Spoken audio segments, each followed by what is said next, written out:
So I was on Twitter earlier today, right before we're recording this, and I saw this picture and I thought it was pretty funny. And it's just, the caption was just, "You want to feel old? This is Hanson now." And of course, it's a picture of Hillary Clinton and the Olsen twins.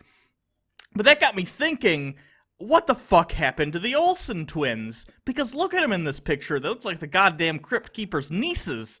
But I think that's okay to make fun of them because they're more successful than me.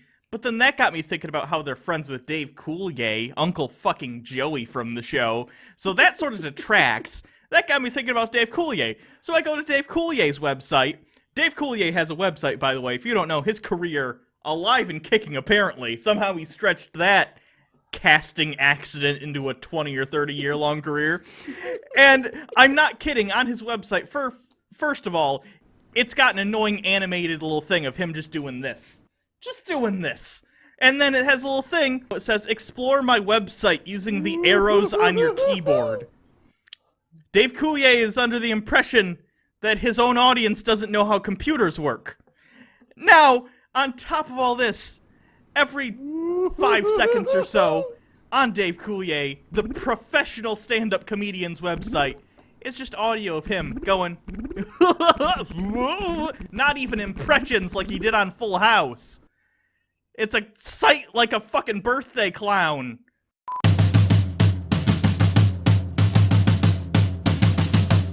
La la la la la la la la la la la. Here we go. It's the Bible reloaded, the logic explosion, like Jesus and Moses, but it's Hugo and Jake. The Bible is jaded, and most of it pagan, so get educated with Hugo and Jake. Pull up you and stop what you're doing. It's Bible reloaded time. They call it debated, the theist will hate it. I'm talking to Taken, but it's Hugo and Jake. So I'm with the show then, it's not getting coded. It's the Bible reloaded with Hugo and Jake.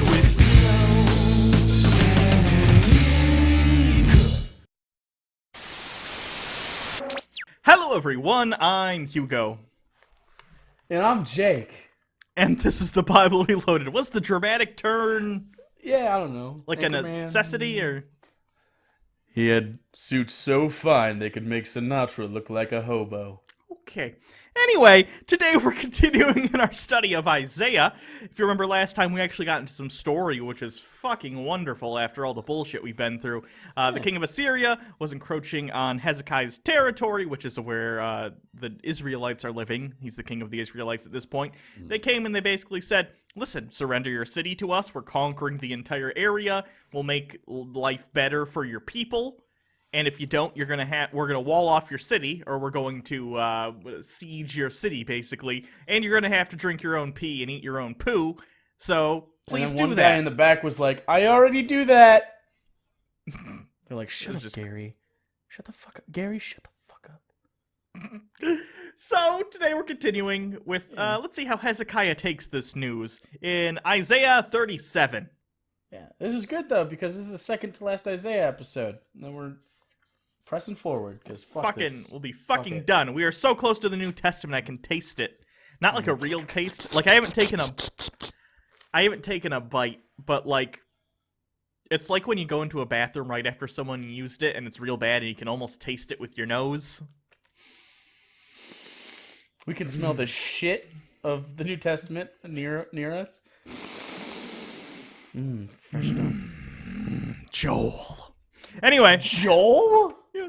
Oh, the book of Joel? Yeah. I thought you meant like your friend Joel. Oh, that's not even the New Testament. I just flipped randomly forward to pick something. That's my bad. Let's try it again. Galatians. That'll do. Anyway, like I said, Isaiah 37. When King Hezekiah heard this, he tore his clothes and put on a sackcloth and went into the temple of the Lord. That's something we see a lot in the Old Testament, this idea of whenever anyone receives news that is incredibly devastating, they always rip their clothes and go into just an insane, dramatic tirade. And I can't imagine, like, that's culturally what they were supposed to do. What if it's, like, news that would be outrageous, but you're just, like, numb to the news, and you're like... That had to happen, but it's a cultural thing you have to do. It's like when you get socks for your birthday when you're like 7. You have to say thank you. You gotta say thank you. So here you gotta kind of half-heartedly try and act like you're devastated. Be like, oh no. And then of course you only get that news on the day when you're wearing like one of your favorite tunics. And you're like, this news isn't worth the tunic rip, but I gotta. It's a Lacoste.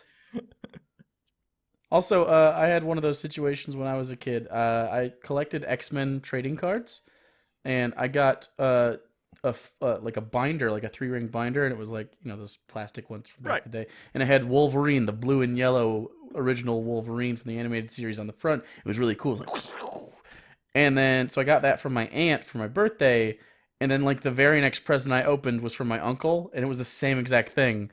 And I literally said, I've already got one of these. And then my mom's like, you should say thank you though. I was like, well, yeah, thank you. And I didn't mean to be a dick. I actually didn't approve of it. I literally just told this story to someone else. I'm glad I got to tell it twice today. That's weird. I already got this story, Jake. Wow, that's came full circle. Now it hurts. I understand my mistake now. Did you throw that book? Yeah, I threw the Bible. Wow. That's it. You said that like, fedora tip. I maybe threw the Bible a time or two. Oh, what's above reproach now? Goad. What's the most you can bastardize in a cringy way? You know how some people like they say like "gowd," like it's. I think that shit's stupid. Yeah. What's the most you can overly bastardize that? Do you think? Yeah. What, you gonna go home and pray to your gowd? Like, just shut up, dude. You're worse than them. Yeah. Anyway. Fuck you. By the way, we got through one verse so far. Oh no! We're fucking It nailing it. Happened. We kind of had a weekend where we didn't talk very much, so it's all coming out. He sent Eliakim, the palace administrator, Shebna, the secretary, and the leading priests, all wearing sackcloth, to the prophet Isaiah, son of Amoz. The whole gang's together. I'm glad they had to tell us that. Isn't it? It's embarrassing when you accidentally wear the same clothes as the rest of your friends, though. Oh, that's also a situation. Sorry, go ahead. What? Oh, you're just writing in your book pen. Yeah, I was circling. I've started to circle where we stop when I think we're about to go off on a conversation. That way I remember where we are. That's how you know it's bad. Yeah. It only took you like almost 5 years to get to the point where you would do that, though. Literally every time you're like, what verse were we on? And I'd look. What verse were we on? I don't know. I know. Just start over. In the beginning, God created that. One more person asks when we're getting to the New Testament. I'm turning this Bible around. People asked us to redo those episodes anyway, and I don't blame them. They all told him, this is what Hezekiah says, "This day is a day of distress and rebuke and disgrace. As when children came to the moment of birth, there is no strength to deliver them. It may be that the Lord your God will hear the words of the field commander, whom his master, the king of Assyria, has sent to ridicule the living God, and that he will rebuke him for the words the Lord your God has heard. Therefore, pray for the remembrant that still survives." When King Hezekiah's officials came to Isaiah, Isaiah said to them, "Tell your master, this is what the Lord says. Do not be afraid of what you have heard. Those words with which the underlings of the king of Assyria have blasphemed me. Listen, when he hears a certain report, I will make him want to return to his own country, and there I will have him cut down with the sword." That's actually relevant later. He will have him cut down with the sword. People sometimes consider this like a prophecy. I don't, but you'll see. You'll see when we That's get like a threat that just came true. I don't. Yeah, it's a doesn't threat. count. This is the threat. Threats aren't prophecies. That's literally as prophetic as someone going, big money, no whammies, and getting big money and no whammies. You know, that famous psychic like Don Corleone, he kept predicting people would wind up in rivers and stuff with cinder blocks tied to their legs. It was super weird. Freaky stuff. Someone's like, I don't know who Don Corleone is. I'm 14. Is Don Corleone a real person? I don't know. Generic mobster name. I don't know. That's probably a real person, right? Is that from The Godfather? Is that a real person? I think that's The Godfather, buddy. Every once in a while, I like to throw in something like that just to make people question, does this fucking idiot know anything he's talking about? Yeah. The answer is no. Then we skip forward a little bit to 14, Hezekiah's prayer. And this is going to be Hezekiah basically just praying, like, hey, God, don't fuck this up. Hezekiah received the letter from the messengers and read it. Then he went up to the temple of the Lord and spread it out before the Lord. And Hezekiah prayed to the Lord, Lord Almighty, the God of Israel, enthroned between the cherubim, you alone are God over all the kings of the earth. You know what's interesting to me? When they're talking about the Old Testament and God, and they reference God who, like, is enshrined or enthroned between the cherubim, that's a reference to the Ark of the Covenant, and I think we talked about this earlier in the Old Testament, like when the Ark was first... Specifically the Moses story. Sure, we were talking about how it seemed to the people who were writing this, they didn't feel that their God was sort of everywhere all the time in the same way that, like, Christians now think of God. A lot of the time it seems like they're referring to him as if he resides in the Ark of the Covenant, and, like, that is his totem on Earth. And if that's not around and you're not in possession of it, you're fucked. They act like that a lot. I don't know. Well, I mean, it's not just that they act like that. Like that. That's just the mechanism in which this God worked. Like, they had to have the Ark around to win battles and shit. Yeah, when the enemies took the Ark, they would start to lose. Right. So it's like... I don't know. I'm trying to think of... It's like he's like Captain Planet. You need to summon him whenever you need him. It's like... Sure. It's like the emergency medical hologram on Star Trek Voyager. He needed that, he needed the... Button thing that was... He needed the holographic emitter, which he got in Season 3. You don't feel very confident about that season. Okay. I don't know what season he got it in. I don't care. No one cares. This is Voyager. Did it make it 3 seasons? Oh, dude, Voyager went like 7 seasons. Are you kidding? Wow, that was a lot of pitch. Your voice was very pitched. And I watched all 7 seasons. Not gonna lie to you. That was during a period of my life when I was drinking quite heavily. Voyager, surprisingly good when you're drunk. That explains a lot. Give ear, Lord, and hear. Open your eyes, Lord, and see. Listen to all the words Sennacherib has sent to ridicule the living God. It is true, Lord, that the Assyrian kings have laid waste to all these people in their lands. They have thrown their gods into the fire and destroyed them, for they were not gods, but only wood and stone, fashioned by human hands. Now, Lord our God, deliver us from his hand, so that all the kingdoms of the earth may know that you, Lord, are the only one. This also reinforces the idea of totems. Yes, but I think it also it's talking about testing God, and often you hear, don't test God. That's a test of God. One of the reasons he used to goad God into helping them, which you'll see how he helps them, and he does help them very directly, is by saying, hey, won't this show them how powerful and real you are? Why don't you do that? Yet modern Christians will often say, you can't test God, it's based on faith, yada, yada, yada. At some point, he changed his opinion on that, apparently. Yeah, and also, like, give ear, open your eyes. He has ears and eyes. He needs sensory organs to... It's the dumbest. This is the dumbest. If you believe this shit, you're the dumbest. It's so simply obvious. Sorry, I don't mean to be mean. I don't mean to. But goddamn it. Come on, man. So after the prayer that he gives to ask God for help, Isaiah comes to him and says, Hezekiah, this is what God says is going to happen, basically. And we're going to skip quite a bit because it's one of those things where it's not an actual story. It's like a poem. Fuck that poem. We're going to skip ahead to verse 30, which is sort of the tail end of that and the end of the story. This will be the sign for you, Hezekiah. This year you will eat what grows by itself, and the second year what springs from that. But in the third year, sow and reap, plant vineyards, eat their fruit. Once more a remnant of the kingdom of Judah will take root below and bear fruit above. For out of Jerusalem will come a covenant, and out of Mount Zion a band of survivors. The zeal of the Lord Almighty will accomplish this. Therefore, this is what the Lord says concerning the king of Assyria. He will not enter this city, or shoot an arrow here. He will not come before its shield, or build a siege ramp against it. By the way that he came, he will return. He will not enter the city, declares the Lord. He will...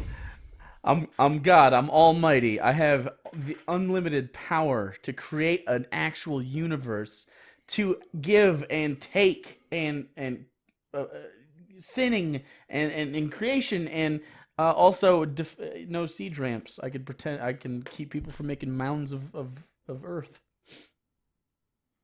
It's one of my many powers. I'm more confused by sort of the metaphysical aspects of like. Okay, let's try and think of this objectively from God's point of view. Okay. Sure. So you create a universe. Yeah. And you set the rules of the universe, ultimately. Period. You decide the rules. Anything you want. At no point in your existence are you allowed to say, that's not fair, I wish it didn't work that way. Literally discontent. Literally, like, it doesn't exist to you, right? Because even if you can't be discontent. You can't be. Okay. It's impossible to feel that way because you could literally have anything you wanted to be content. You could be so powerful that you made yourself content. Sure. Even if you felt discontent, it's probably because you want to be feeling that, which in and of itself would make... Whatever, that's not the point. You get the idea. God sets the rules. So he makes a planet, puts some people on it, people with thoughts and feelings of their own, with free will. And he's like, all right, you gotta obey me or whatever, or you don't get to spend time in heaven, which is you want for some reason. Let's step aside the whole points of heaven not being great for whatever reasons. So he puts these people in a fucking garden. He's like, all right, dude. Yeah. And then he's like, I know they're going to eat the fruit. I know it. I'm omnipotent. I'm omniscient. I know they're going to eat the fruit. Oh, they ate the fruit. Okay, you're out. Okay, now you're going to die, but, fucking have babies. And they have babies. And those babies have babies. And those babies have babies. And then there's wars. All of a sudden there's wars and other gods. All of a sudden God's like, I knew this was going to happen. I'm omniscient. But they've created their own fake gods now. That's pretty annoying. So, hey, Jews, will you go fight them? And the Jews, for some reason, don't go,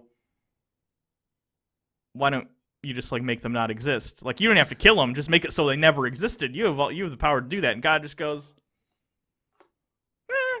So, does God just like going around cleaning up these messes every couple fucking decades? Does he like just fighting their wars randomly? It's so strange. It doesn't make any sense. That's not how things work. And they always say, Catholics specifically, there's a battle between good and evil, and you have to be a God's warrior, and you have to choose against the devil. Why do you just make it not happen? Just done. That's it.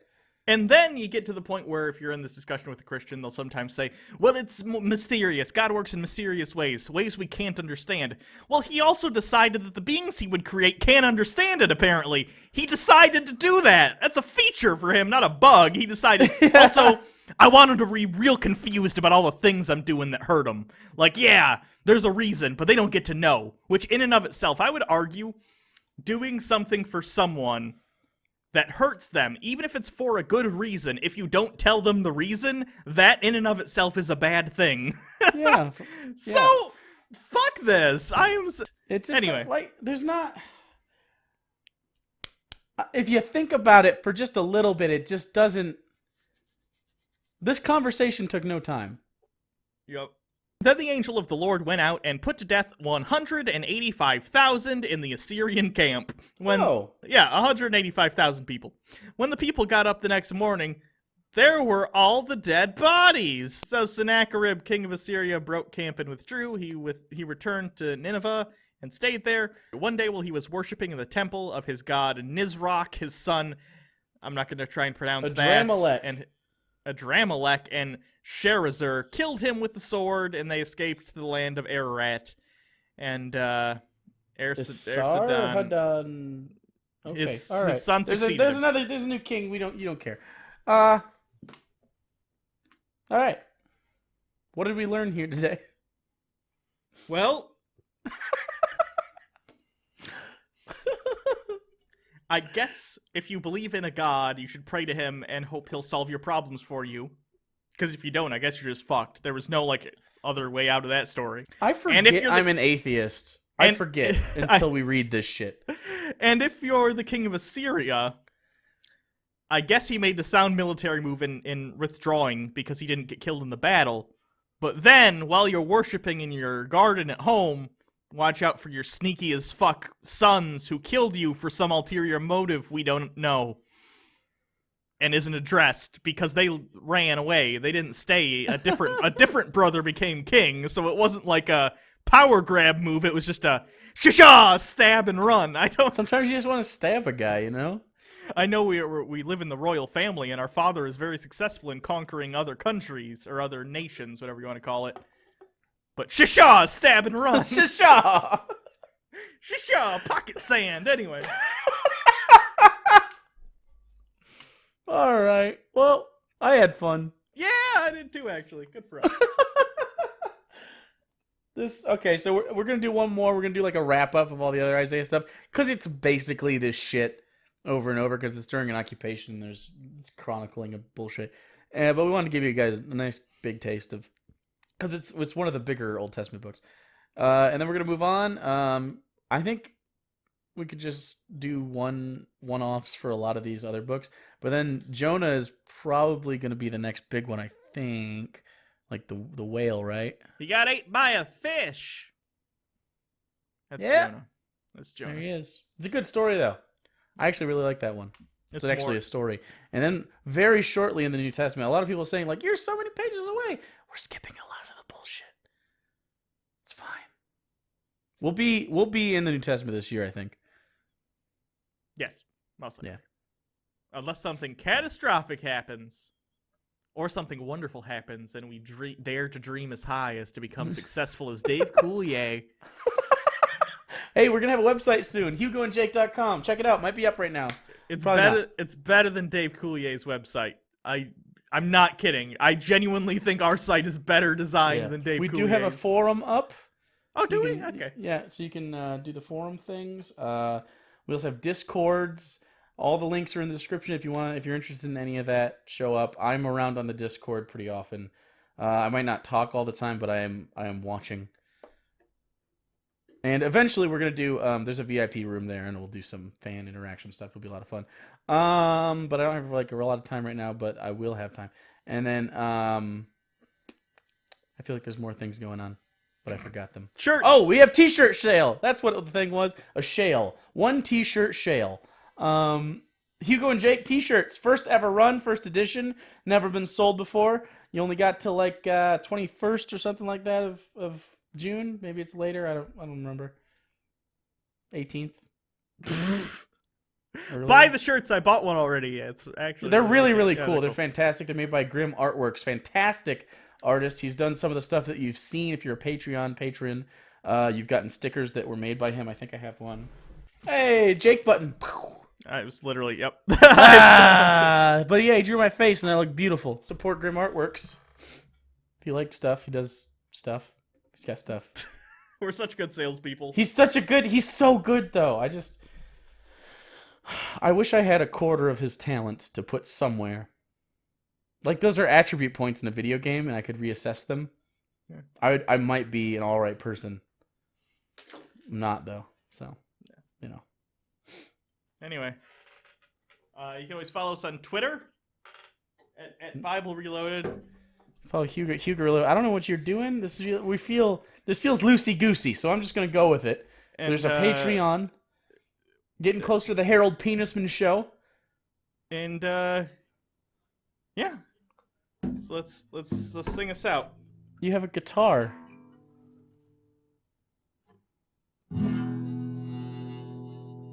I'm kidding. I don't know how to play guitar.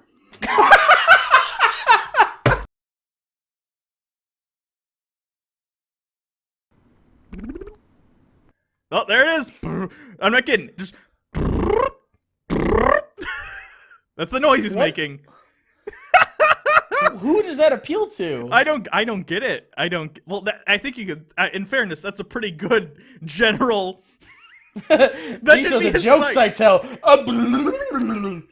Critics say, who does this appeal to?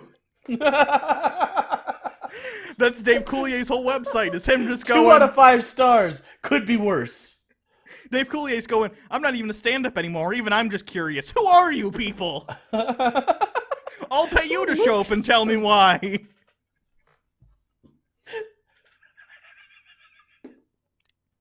Someday that'll be us.